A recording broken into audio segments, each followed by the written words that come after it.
This channel does not promote any violent, harmful, or illegal activities. All content provided by this channel is meant for an educational purpose only. নমস্কার বন্ধুরা, তো এখনকার দিনে একটা বড় খবর সামনে এসেছে। জাপান আর আমেরিকার মধ্যে যে ট্রেড ডিল চলছিল সেটার ওপরেই এখন প্রশ্ন উঠেছে, কারণ জাপানের টপ ট্রেড রিপ্রেজেন্টেটিভ হঠাৎ করে তার ইউএস ভিজিট পুরোপুরিভাবে ক্যান্সেল করে দিয়েছেন। আর ওয়েস্টার্ন মিডিয়ায় এই নিউজটিকে খুব ভালোভাবে কভার করা হচ্ছে। আসলে যিনি জাপানের পক্ষে আমেরিকা যাওয়ার কথা ছিল তার কাজ ছিল চেক করা ডোনাল্ড ট্রাম্প যত প্রতিশ্রুতি দিয়েছিলেন সেই ট্রেড ডিলের মধ্যে তার একটাও এখনো পর্যন্ত পূরণ হয়নি। ইউএস কবে সেই প্রমিসেস ফুলফিল করবে? আর এই প্রশ্নে এতটাই ফ্রাস্ট্রেশন তৈরি হয়েছে যে শেষমেশ তিনি ভিজিটটাই বাতিল করে দিলেন। আর এখানেই একটা ব্যাপার খেয়াল রাখার মতো যে অনেক দেশ যারা ইতিমধ্যেই আমেরিকার সঙ্গে ট্রেড ডিল করছে বা এখনও নেগোসিয়েশনের প্রক্রিয়ায় আছে, তারা এবার নিশ্চিতভাবেই আমেরিকা ও ভারতের কেসটা একটু খুঁটিয়ে দেখবে। ভারত যেভাবে সাহস দেখাচ্ছে আমেরিকার সামনে, সেটা একরকম প্রেসিডেন্ট তৈরি করেছে। বাকি দেশগুলিও ভাবতে শুরু করবে, যদি ভারত যেখানে জনসংখ্যা এত বড় অংশে রয়েছে তারা এখনো মিডল ক্লাসে কনভার্ট হয়নি, ট্যুরিজম এখনো বুম হয়নি, তাও যদি এত কনফিডেন্ট হয়ে ইউএসের সামনে দাঁড়াতে পারে, তবে আমরাই বা পিছিয়ে থাকবো কেন?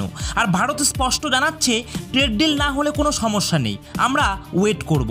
আর এই বার্তাটা শুধু আমেরিকাকেই নয়, বাকি দুনিয়াতেও যাচ্ছে, যার জন্য অন্য দেশগুলোও ভাবছে যে আমরা কি খুব তাড়াহুড়ো করে ফেললাম ইউএসের সঙ্গে ডিল করতে গিয়ে। আর এই প্রশ্নের ক্লাসিক এক্সাম্পল এখন জাপান। টুইটারে তো একের পর এক পোস্ট ঘুরছে, Japan trade negotiator cancel US visit. তাহলে কি জাপানের ডিলটা আসলে একেবারেই ফেক ছিল? আর এভাবেই টাইমলাইনে একের পর এক টুইট আসছে যা স্পষ্ট করে দিচ্ছে যে এই ট্রেড ডিল নিয়ে এখন বিশাল অনিশ্চয়তা তৈরি হয়েছে। এখন পরিস্থিতি এমন একটি পর্যায়ে গিয়ে দাঁড়িয়েছে যে বাকি দেশগুলিও ডোনাল্ড ট্রাম্পকে সরাসরি বলতে শুরু করতে পারে যে ট্রেড ডিলে অনেক শর্ত আছে যেগুলি আমরা একেবারেই মানতে পারবো না। উদাহরণ হিসাবে ধরুন, ট্রাম্পের এই সেকেন্ড টার্মে আমেরিকা ইতিমধ্যেই কয়েকটি দেশের সঙ্গে ট্রেড ডিল ফাইনালাইজ করেছে, কিন্তু এখনও কোনোভাবেই ফ্রি ট্রেড এগ্রিমেন্ট নয়।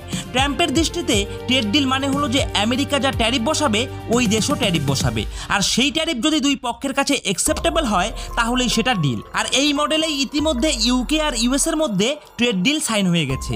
ভিয়েতনামের সঙ্গেও ডিল সাইন করা হয়েছে, কিন্তু ভিয়েতনামের জন্য এই ডিলটা ছিল এক কথায় প্যাথেটিক। ওয়াল স্ট্রিট জার্নাল তো এই নিয়ে একটা চার্টই বের করে দিয়েছে, যেখানে দেখা যাচ্ছে ট্রাম্প বারবার ভিয়েতনামকে আর অন্যান্য দেশগুলিকে হুমকি দিয়ে ডিল এগিয়ে নিয়ে গেছেন। ডিল প্রায় ফাইনালাইজ হতে হতে শেষ মুহূর্তে এসে তিনি হঠাৎ বড়সড় ডিমান্ডস তোলেন। ভিয়েতনামের কেসটা খুব স্পষ্ট, আলোচনার সময় সবকিছু স্মুথ চলছিল, সবাই ভেবেছিল যে ডিলটা ঠিক হয়ে গেছে, কিন্তু একেবারে লাস্ট মোমেন্টে ট্রাম্প এসে বড়সড় থ্রেট দিতে শুরু করেন। আর সেই চাপের মুখে পড়ে ভিয়েতনামকে অনেকটা এক্সট্রা কনসেশন দিতে হয়েছে। নট অনলি দিস, এই সেম জিনিসটা দেখা গেছে তাইওয়ান, ইউরোপিয়ান ইউনিয়ন, জাপান এবং সাউথ কোরিয়ার সঙ্গেও। যদিও এগুলি তুলনামূলকভাবে কিছুটা আগের ঘটনা আর তখনকার হুমকি এতটা তীব্র ছিল না, কিন্তু বটম লাইন হলো যে গত কয়েক মাসে ট্রাম্প বারবার ইউএস ইকোনমির শেয়ার পাওয়ার ব্যবহার করে দেশগুলিকে প্রেশারাইজ আর হিউমিলিয়েট করার চেষ্টা করেছে। চীনের কেসটা তো আরও ইন্টারেস্টিং, সেখানে এখনও পর্যন্ত কেবল একটা ফ্রেমওয়ার্ক সাইন হয়েছে, আসল ডিল এখনও সই হয়নি। এখন আসি জাপান, ইন্দোনেশিয়া আর ফিলিপিন্সের প্রসঙ্গে। এই দেশগুলির সঙ্গে গত কয়েক বছরে একাধিক এগ্রিমেন্ট সাইন হয়েছে, যেখানে ইনভেস্টমেন্ট ট্রেড এমনকি এনার্জি সাপ্লাই নিয়েও বিস্তারিত শর্ত লেখা আছে। কিন্তু পাকিস্তানের সঙ্গে যে ডিলটা হয়েছে সেটা প্রায় অর্থহীন। ওইখানে শুধু ওয়েল আর এনার্জি নিয়ে কয়েকটা লাইন আছে। আমেরিকা পাকিস্তানের সামগ্রিক ট্রেড এতটাই নেগলিজেবল যে ট্রাম্প সেদিকে খুব একটা নজরই দেননি। আর ইন্দোনেশিয়ার কেসটা কিছুটা আলাদা। ইন্দোনেশিয়া শর্ত মেনেছেন, তারা আমেরিকার কাছ থেকে Boeing jets, energy imports, well সব কিনবে। এর বদলে আমেরিকা তাদের মার্কেটে কিছুটা এক্সেস দেবে। ফলে বাইরের দৃষ্টিতে মনে হচ্ছিল যে সব কিছু ঠিকঠাক চলছে, কোনো বিদ্রোহ নেই, কিন্তু আসল ঝড় বয়ে যাচ্ছে জাপান আর আমেরিকার মধ্যে। প্রথম প্রবলেম হচ্ছে যে আমেরিকা জাপানের সামনে একেবারে অদ্ভুত দাবি রেখেছে। শর্ত হলো জাপানকে $50 বিলিয়ন ইনভেস্টমেন্ট করতে হবে ইউএস ইকোনমিতে। এখন প্রশ্ন হলো এই টাকা জোগাড় করবে কোথা থেকে? জাপানের ইনভেস্টররা খোলাখুলি বলছেন যে দিস ইজ ইনসেন, কারণ সরকারকে বাধ্য হয়ে গভর্নমেন্টস ব্যাকড লোনস আর গ্যারান্টিজ তুলতে হবে, অর্থাৎ সরাসরি ঋণ নিয়ে সেই টাকা আমেরিকার বাজারে ঢালতে হবে। আর সবথেকে আশ্চর্যের ব্যাপার, এত বড় ইনভেস্টমেন্টের পরেও জাপানকে কোনো ট্যারিফ ফ্রি এক্সেস দেওয়া হবে না। ট্রাম্প সোজা বলে দিয়েছেন even after this Japan will still pay 15% tariff.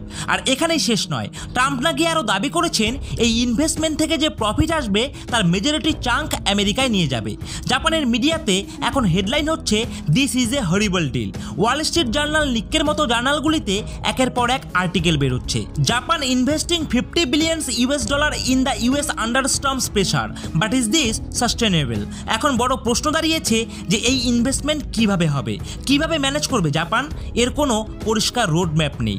আর এই কারণেই পুরো ট্রেড ডিলটাই ভেঙে পড়ার আশঙ্কা দেখা দিয়েছে। এখানে জাপান ভারতকেও একরকম উদাহরণ হিসাবে দেখছে। ভারত স্পষ্ট বলেছে যে ট্রেড ডিল না হলে কোনো সমস্যা নেই, আমরা ওয়েট করব। জাপানও এখন এই বিষয়ে ভাবতে শুরু করেছে, হয়তো তাদেরও সেই পথেই হাঁটতে হবে। দেখা যাক ট্রাম্প এশিয়ার এত বড় অর্থনীতিগুলিকে যেমন ইন্ডিয়া, জাপান, এদেরকে কোনো প্রপার ট্রেড ডিল ছাড়া কতদিন ম্যানেজ করতে পারে।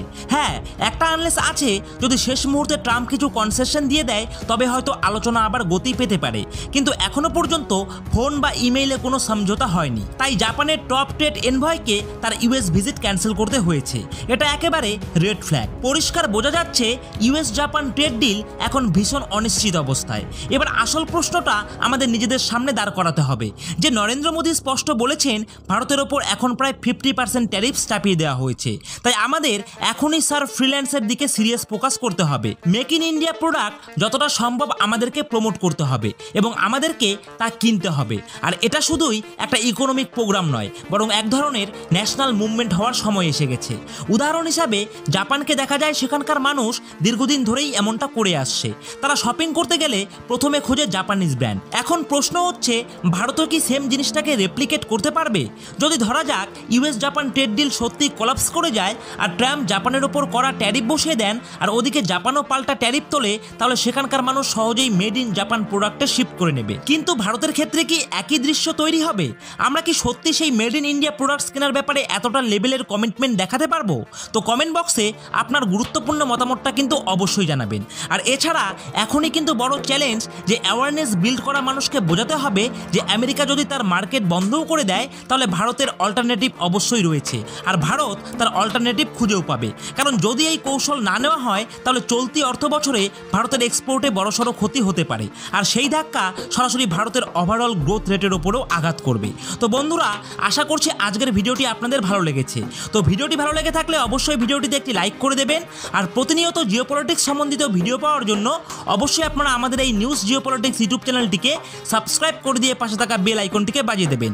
কারণ আসল স্টোরি আপনারা কিন্তু আমাদের চ্যানেলেই শুনতে পারবেন, যেখানে আমরা শুধু নিউজ নয় বরং নিউজের ভেতরে গোপন স্ট্র্যাটেজি আপনাদের সামনে তুলে ধরি। আর ভিডিওটাকে আপনাদের বন্ধুদের সাথেও শেয়ার করতে একদম ভুলবেন না। তো বন্ধুরা, আজকের মতো ভিডিওটা এখানেই শেষ করছি। জয় হিন্দ, জয় ভারত।